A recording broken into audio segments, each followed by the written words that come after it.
नमस्कार मैत्रिणींनो, तुम्हा सर्वांचं मी आपल्या यूट्यूब चॅनलमध्ये स्वागत करते. तर आज मी बनवत आहे वालाच्या शेंगांची भाजी. तर सर्वप्रथम इथे आपण वालाच्या शेंगा सर्व सोलून घेणार आहोत. इथे मी वालाची शेंग सोलताना वालाच्या शेंगचं वरचं देठ धरायचं आणि देठ धरूनच त्याला खाली उडत त्याची शीर काढून घ्यायची.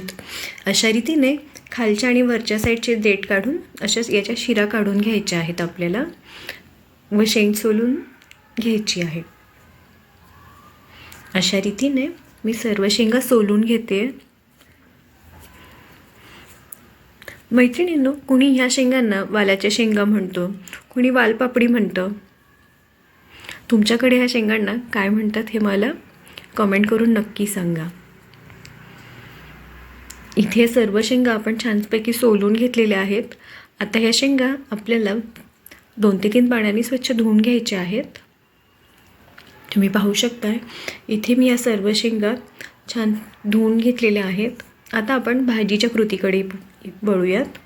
इथे मी एका कढईमध्ये तेल टाकून त्यामध्ये जिरं मोहरी टाकणार आहे.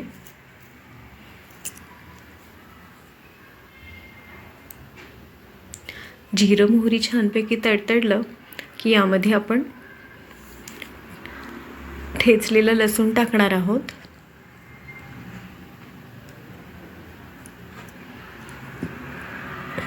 आपल्याला इथे लसूण अगदी छानपैकी फ्राय करून घ्यायचं आहे. यामध्ये आता आपण सर्व मसाले टाकून घेऊयात. इथे मी लाल तिखट, गरम मसाला, धने पावडर, हळद व थोडं हिंग टाकून घेतलेलं आहे. इथे तुम्ही तिखटचं प्रमाण तुमच्या आवडीनुसार कमी जास्त करू शकता. इथे सर्व मसाले टाकल्यानंतर हे मसाले जळू नाहीत म्हणून मी यामध्ये थोडं पाणी ॲड केलं आहे. तुम्ही पाहू शकताय आपला मसाला अगदी छान फ्राय होतो आहे. आता हा मसाला फ्राय झाल्यानंतर यामध्ये आपण या वालाच्या शेंगा टाकणार आहोत व आलटून पालटून सर्व शेंगा मसाल्याने कोट करून घेणार आहोत.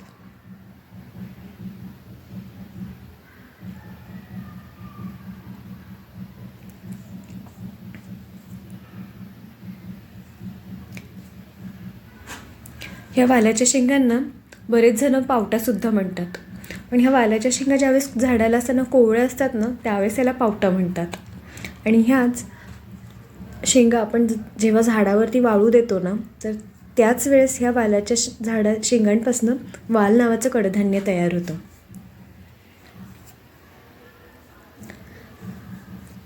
तुम्ही या भाजीला काय काय म्हणता हे मला कमेंट करून नक्की सांगा.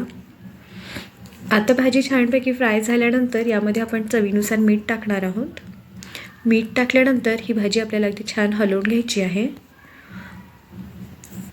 व भाजीवरती झाकण ठेवून आपण एक छान वाफ काढून घेणार आहोत.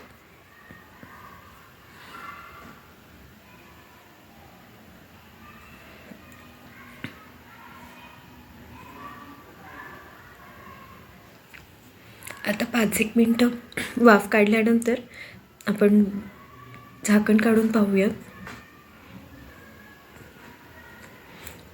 तुम्ही पाहू शकताय आपली भाजी फ्राय होते. यामध्ये आता आपण शेंगदाण्याचा कूट ॲड करणार आहोत. हा शेंगदाण्याचा कूट जास्त बारीक नाही करायचा आहे, उगा थोडा जाडसरच बारीक करून घ्यायचा आहे आपल्याला.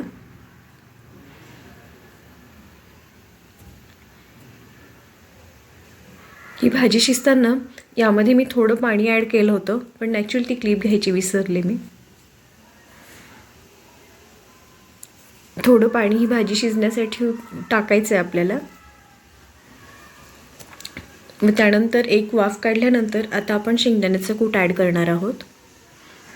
तुम्ही पाहू शकताय हा शेंगदाण्याचा कूट मी जास्त बारीक नाही केलेला आहे, असा जाडसरच ठेवलेला आहे.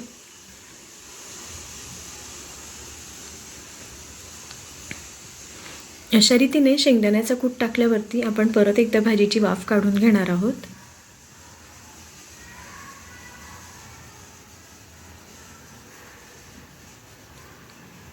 तुम्ही पाहू शकताय अगदी छान अशी आपली इथे वालाच्या शेंगांची भाजी तयार झालेली आहे. अगदी कमीत कमी साहित्यामध्ये आणि लवकरात लवकर होणारी अशी ही वालाच्या शेंगांची भाजी आहे. भाजीसुद्धा चवीला खूप छान झाली होती मैत्रिणींनो. अगदी साध्या सोप्या पद्धतीने मी ही भाजी केली आहे. तुम्हाला माझी आजच्या वालाच्या शेंगांच्या भाजीची रेसिपी आवडली का हे कमेंट करून मला नक्की सांगा.